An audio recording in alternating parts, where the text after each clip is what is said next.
जय चिवतानी।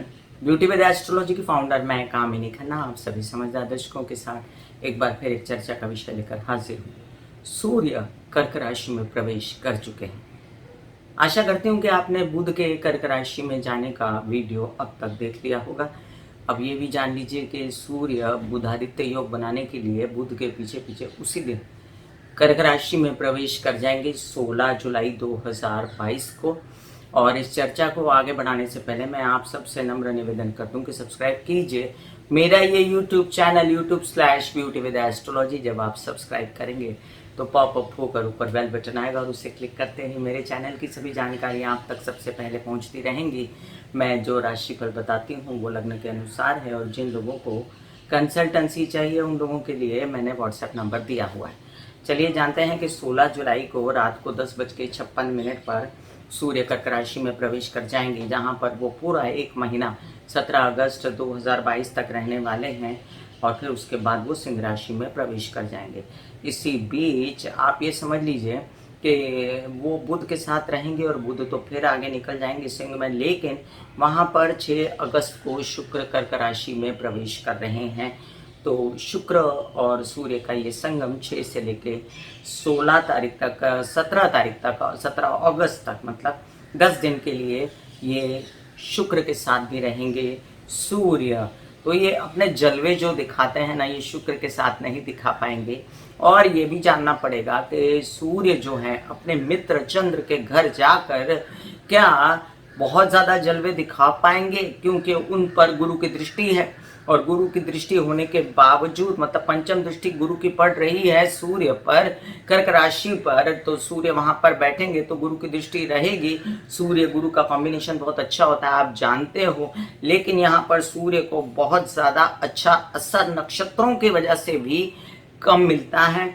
और 16 जुलाई को जैसे ये पुनर्वसु नक्षत्र में रहते हुए प्रवेश कर जाएंगे तो 20 जुलाई को 3 से 4 दिन बाद इमीडिएटली शनि के नक्षत्र पुष्य नक्षत्र में चले जाएंगे और ये 13 दिनों के लिए 3 अगस्त तक पुष्य नक्षत्र शनि के नक्षत्र में रहेंगे और फिर आश्लेषा नक्षत्र में चले जाएंगे बुध के नक्षत्र में, तो कंफर्टेबल हो जाएंगे और 3 तारीख से लेके 17 तारीख तक ये आश्लेषा नक्षत्र में रहेंगे। फिर ये मघा नक्षत्र केतु के नक्षत्र में जाएंगे।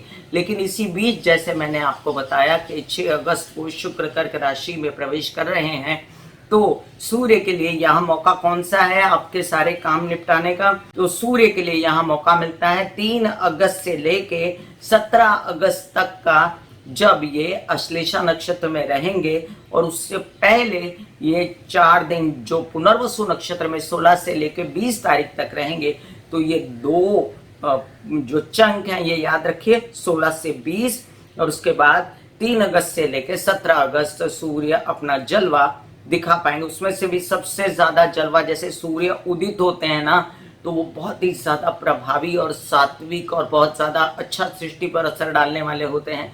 पूजा पाठी लोग उसी समय जल चढ़ाते हैं सूर्य को और सूर्य की जितनी भी रश्मियां होती ना बड़ी कोमल निर्मल और जीवन में उजाला लाने वाली पूर्ण सृष्टि को उजागर करने वाली होती हैं। ऐसा जो उसका काल होता है वो सूर्य जब किसी राशि में प्रवेश करते हैं तब होता है। तो ये काल आपको मिल रहा है 16 जुलाई से लेके 20 जुलाई तक, जब तक सूर्य गुरु के नक्षत्र में रहेंगे, साथ साथ गुरु की दृष्टि भी रहेगी और सूर्य बुधादित्य योग भी बना रहे हैं बुध के साथ, तो ये पीरियड अच्छा रहेगा। फिर बाद में आपको सावधान रहना है जब 20 जुलाई को सूर्य पुष्य नक्षत्र में चले जाएंगे और 3 अगस्त तक मतलब ये 12 से 13 दिन जो है वो शनि के नक्षत्र में है। तो सूर्य शनि आपस में बहुत ज्यादा शत्रु हैं और यहाँ पर सूर्य अपना अच्छा असर इतना मजेदार नहीं दिखा पाएंगे। तो मजेदार बात क्या मिलती है आपको? मजेदार बात यही मिलती है कि आप पहले दिनों में काम बना लीजिए। चलिए मेष से लेके मीन राशि पर क्या असर पड़ रहा है सूर्य के कर्क राशि में जाने का? वैसे तो अपने मित्र के घर चले, लेकिन सूर्य और चंद्रमा मिलकर अमावस योग भी बनाते हैं। मैं कोई नेगेटिव बात आपके सामने नहीं करना चाहती हूँ, लेकिन ये एक योग है, ऐसी मान्यताएं हैं समाज में। लेकिन यहाँ पर एक बात बहुत ज्यादा देखने वाली है कि यहाँ पर सूर्य के ऊपर गुरु की दृष्टि है।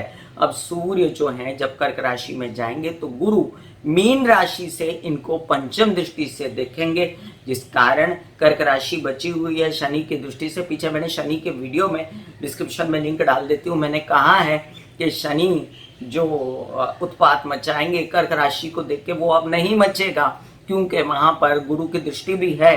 और इस बार जब सूर्य वहां पर आएंगे और शनि कोई खुरापात करना चाहेंगे, क्योंकि वो सामने बैठे हैं बिल्कुल सूर्य के और बुध के, तो वहां खुरापात इसलिए नहीं कर पाएंगे क्योंकि सूर्य पर रहेगी ऑल ओवर गुरु की दृष्टि। तो ये एक बहुत बड़ा पॉजिटिव पॉइंट है। तो चलिए, सूर्य के चमत्कार क्या क्या होते हैं। सूर्य जो है वो सृष्टि का देने वाला दाता, देवता, प्रत्यक्ष देवता है, क्योंकि वो जब उगता है ना तो पूरी सृष्टि जो है वो उजागर हो जाती, कम्युनिकेशन शुरू हो जाती। तो कम्युनिकेशन का दाता है। आपकी बॉडी में जो है सूर्य आंखें, स्पाइन, स्कल, हड्डी, इन सब चीजों का दाता, साथ साथ आपके ओहदे का दाता, आपके स्वाभिमान, अभिमान, घमंड, गर्व, इन सब चीजों का दाता, आपकी ऐंठ का दाता। साथ साथ ये भी समझ लीजिए कि सूर्य ओहदों का दाता, बड़े बड़े नेतागिरी, अभिनेतागिरी का दाता। और सूर्य जो है आपके जीवन में आपकी आत्मा है। तो अगर सूर्य आपकी आत्मा है तो इस आत्मा को जगाने के लिए आप सुबह सूर्योदय से पहले उठकर अगर लोटे में जल लेकर सूर्य को जल चढ़ाएं तो क्या आपकी आत्मा उजागर नहीं होती। लेकिन इसमें भी मतभेद है, क्योंकि जिन लोगों के लिए सूर्य कारक नहीं है वो जल ना चढ़ाते हुए सिर्फ सूर्य की अगवानी करें, सूर्य उगते सूर्य को देखें, नजर भर के प्रार्थना करें, मेडिटेशन करें और ओम के जाप करें, सांस खींच के ओम बोलें, तो भी उनके जीवन में बहुत सारा प्रकाश फैल जाता है। क्योंकि सूर्य की वो अपनी नेचुरल जो है उसकी आदत है कि वो आपके शरीर में जो है वो पॉजिटिव एनर्जी भर देता है, जैसे वो पूरे ब्रह्मांड में पॉजिटिव एनर्जी भर देता है। चलिए, अब इस मोटिवेशनल लेक्चर को यहाँ विराम देते हुए आगे चलते हैं। सूर्य और बुध और उसके बाद सूर्य और शुक्र, ये कॉम्बिनेशन रहेगा। सूर्य पर थ्रू आउट गुरु की दृष्टि मेष से लेकर मीन राशि पर क्या प्रभाव डाल रही है।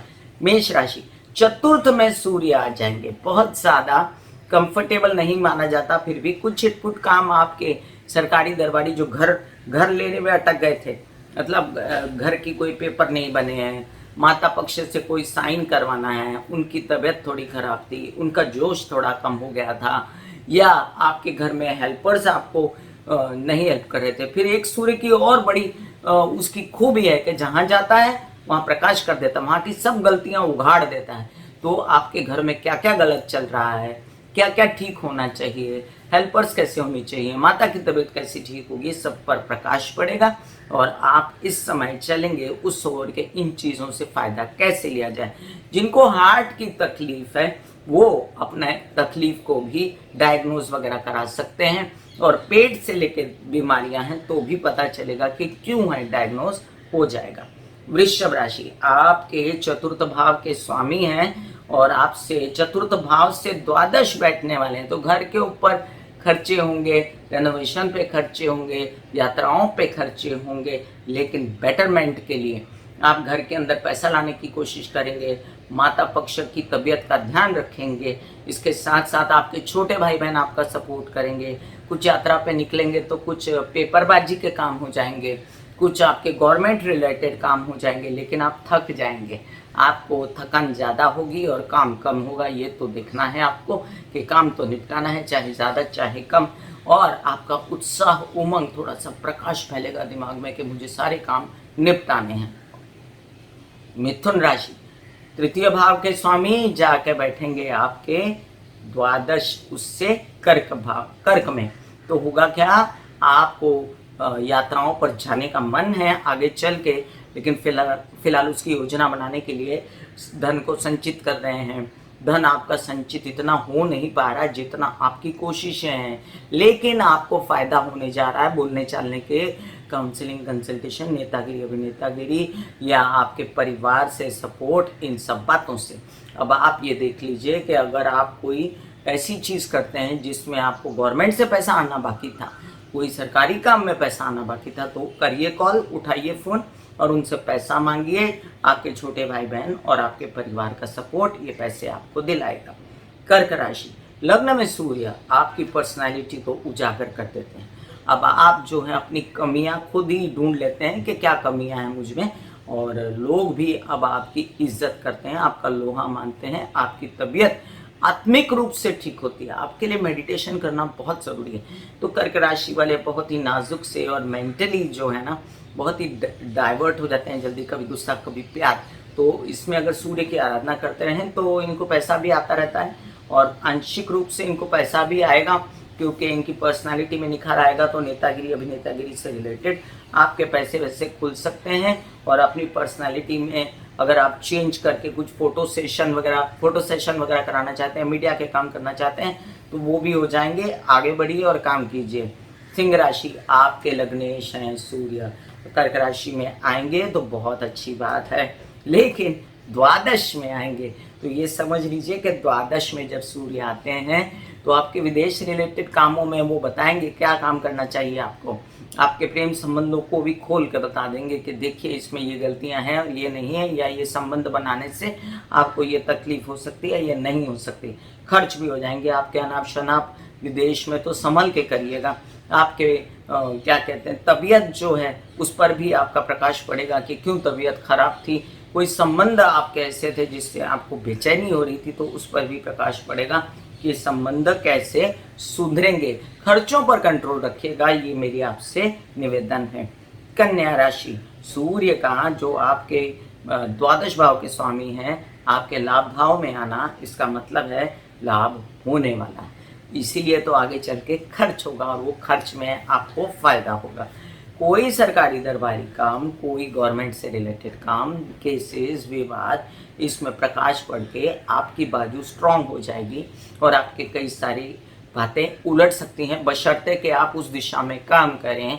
कितना भी प्रेडिक्शन कर लो, लेकिन अगर आप उस दिशा में काम ना करें तो कुछ नहीं होने वाला। इसलिए उस दिशा में काम करें। पैतृक संपत्ति से रिलेटेड विवाद सुलझ सकते हैं। आपके ताया चाचा जो बड़े लोग हैं, बड़े बड़े ओहदे पे जो लोग हैं, वो आपको सपोर्ट करेंगे। आने वाले दिनों में आपके जो ये पैसे आ रहे हैं, ये आपको विदेश रिलेटेड कामों में फायदा दे सकते हैं। तुला राशि, आपके तो कारक नहीं सूर्य, फिर भी आपके लाभ भाव के तो स्वामी हैं। दशम में आके आपके कई सारे काम, ओहदों से रिलेटेड, इंक्रीमेंट से रिलेटेड, नौकरी पानी है, अगर आपके पिता से सहयोग चाहिए, आपके कोई ऐसे काम है जिसमें आपकी कोई पेपरबाजी अटक गई है, सरकारी दरबारी काम है, तो वो सब बनाते नजर आते हैं मुझे। कई सारे ऐसे काम होते हैं जिसमें आपका पैसा अभी आगे आने वाला है, तो उसका जुगाड़ आप अभी से कर डालेंगे। आपके कुछ केसेस विवाद होने वाले थे, तो उसके लिए जो जुगाड़ करना था वो भी कर डालेंगे। और आप कई सारे ऐसे काम करेंगे जिसमें आपके ताया चाचा और आपके पिता आपको फुल सपोर्ट करेंगे। गवर्नमेंटल बॉडी से भी आपको फुल सपोर्ट मिलेगा। आप अगर नेतागिरी अभिनेतागिरी में हैं तो उसमें भी आपको फायदा होगा। वृश्चिक राशि, आपके दशम भाव के स्वामी हैं। आपके भाग्य भाव में आने से आपके कई सारे काम जो आने वाले दिनों में बनने वाले हैं, उसकी अभी से आपको लग जाएगी भनक के देखिए कैसे बन रहे हैं, और आप उस दिशा में काम करना शुरू कर देंगे। आपके पिता से पूर्ण सहयोग, आपके कई सारे ऐसे काम जिसमें आपके क्या कहते हैं बड़े भाई बहन भी शामिल हैं, और आपको यात्राओं पर निकलना है और वहां पर कई सारे काम बनाए, तो जाइए बिंदास, आपके काम बनेंगे। सामने शनि बैठा है यात्रा के घर में, याद रखिए अपनी दवाइयाँ, अपना खाना पीना वगैरह लेकर चलिएगा। बाहर खाने पीने से तबीयत खराब मत करिएगा। वैसे बता दूं, कई अनुबंध और कई ऑफर्स जो आपको मिल रहे हैं वो आपको ले लेने चाहिए, आगे चल के उनसे आपको फायदा होगा। धनु राशि, आपके भाग्येश हैं और अष्टम में आ गए, थोड़ी सी विकट स्थिति है। आपको अपने भाग्य को जगाने के लिए, क्योंकि आगे ये भाग्य में आने वाले हैं, अब इसे मेहनत करनी पड़ेगी। सूर्य की आराधना कीजिए, गायत्री के जाप कीजिए, सूर्य के उपाय दे देती हूँ, वो उसका डिस्क्रिप्शन में लिंक देखिए, और अपने बड़े भाई बहनों से बना के रखिए। उनके भाग्य से, आपकी यात्राओं में निकलने से और आपके नए नए ऑफर्स को एक्सेप्ट करने से आपके आगे चल के बड़े काम बन सकते हैं, क्योंकि कर्क के बाद सूर्य सिंह में आएगा और उस समय आपके कई सारे काम, बुधादित्य योग तो अभी बना हुआ है, अष्टम में आपके तो व्यावसायिक पार्टनर के साथ भी काम हो रहे हैं, उस पर भी ध्यान दीजिए। अभी नहीं मटेरियलाइज्ड हो रहे तो कोई प्रॉब्लम नहीं है, आगे चल के ये मटेरियलाइज हो जाएंगे। मकर राशि, आपके सप्तम भाव में, अभी सप्तम भाव में सूर्य बहुत अच्छा नहीं माना जाता, नीच का सूर्य माना जाता है, और यहाँ पर मजा नहीं देता है इतना, क्योंकि सामने सूर्य शनि बैठे हैं तो विघटन होना, बैराग आना, झगड़े होना, ये सब चीज़ें विवाहित जीवन में ना हो, इसका ध्यान रखिए। हालांकि उन लोगों के सपोर्ट से आपका काम बढ़ सकता है अगर आप नेगेटिव साइड छोड़ दें और पॉजिटिव की ओर वर्क करें, ज़्यादा मचमच ना करें छोटी छोटी बातों में, तो आपको ये फायदेमंद भी हो सकता है कि आपके विवाहित जीवन के साथी या व्यावसायिक जीवन के साथी आपका सपोर्ट करें। आपके कुछ तबीयत से रिलेटेड डायग्नोज होने वाले थे तो वो भी निकलेंगे। व्यवसाय को आगे बढ़ाने की कोई बात है तो उसमें आगे लगिए, फालतू बातों को छोड़िए और पब्लिक इमेज आपकी अच्छी रखें तो बहुत अच्छा होगा। वैसे मैं बता दूं कि शनि देख रहा है सामने सूर्य को, तो हड्डी, स्कल, दांत, आंखें, स्पाइन से रिलेटेड कोई समस्या है तो सॉर्टेड कीजिए। कुंभ राशि, आपके सूर्य षष्ठ भाव में आने वाले हैं और वो स्वामी है सप्तम भाव पे। अब देखिए, जब सप्तम भाव का स्वामी अपने से द्वादश जाता है ना, तो विवाहित जीवन में कलह क्लेश और बातें होती हैं, लेकिन यहाँ पर सूर्य एक अच्छी पोजीशन में है क्योंकि सूर्य षष्ठ में जाके बहुत खुश होता है। तो सूर्य अपनी कई सारे काम बनाता है, बैंकिंग रिलेटेड, कर्जे से रिलेटेड, नेतागिरी अभिनेतागिरी से रिलेटेड, फॉरेन से रिलेटेड। तो सूर्य आपको सपोर्ट कर रहा होता है। आप हैं कि पड़े हुए हैं झंझटबाजी में, झगड़े में, ऐसा नहीं होना चाहिए। आप अपने काम पर ध्यान दीजिए, कॉन्सेंट्रेट कीजिए काम पे, आपका काम हो जाएगा। अपने पेपरबाजी वगैरह जो बाकी हैं कर लीजिए। और अपने अगर शादी भी करनी है आगे चल के, आपके योग मैं देख लूँ तो आगे चल के 23 अप्रैल के बाद बनेंगे, लेकिन अभी फिलहाल आपके अगले महीने कोई वर वधू चयन हो सकता है, तो उसके लिए मानसिक तैयारी कीजिए। व्यवसाय बढ़ाने के लिए भी मानसिक तैयारी कीजिए। तबीयत सुधर सकती है और तबीयत जो हड्डी, स्कल, आंखें, दांत, स्पाइन से रिलेटेड समस्याएं हैं उन पर गौर कीजिए। मीन राशि, आपके षष्ठ भाव के स्वामी आपके पंचम भाव में आएंगे। अच्छी स्थिति है। थोड़ा सा कर्जे वर्जे निकालने के लिए आपको खर्च तो करना पड़ेगा। आपके कई सारे ऐसे काम जिसमें बच्चों से रिलेटेड कोई पढ़ाइयों के लिए एडमिशन्स लेनी है, आपको कोई एडमिशन्स लेनी है तो आपको गवर्नमेंटल बॉडी से सपोर्ट मिल सकता है, लोन्स मिल सकते हैं, एडमिशन्स हो सकती हैं, कोई अच्छी इंस्टीट्यूशंस में भेजना है आपको बच्चों को या आपको जाना है तो ये भी आपको अभी कर सकते हैं आप फटाफट। और माइंड पर प्रकाश पड़ेगा, बत्ती जलेगी कि मैं क्या गलत कर रहा हूँ, क्या सही कर रहा हूँ या कर रही हूँ। तो ये समझ लीजिए कि आप अपने डिसीजंस को लेकर अब सतर्क हो जाएंगे। अब उदादित्य योग जब दिमाग पर बनेगा तो आपको पता चलेगा कि आपके डिसीजंस कहीं गलत तो नहीं। बिजनेस के लिए, घर के लिए और हर तरह की लोन्स वगैरह लेने के लिए आत्मिक रूप से आपने कोई गलत काम तो नहीं किया, तो चलिए गलत किया तो सॉरी बोल देंगे, या आप मित्रों से सहायता लेंगे, या अपने काम को आगे बढ़ाने की अब कोशिश करेंगे। तो याद रखिए आगे चल के आपका काम खूब बढ़ने वाला है। मैं कामिनी खन्ना बता रही थी मेष से लेकर मीन राशि पर सूर्य के प्रवेश करने का कर्क राशि में क्या असर हुआ। फिर मिलूंगी इसी तरह कोई अन्य चर्चा लेकर, तब तक के लिए आगे दीजिए। धन्यवाद और नमस्कार। God bless you, take care and good bye.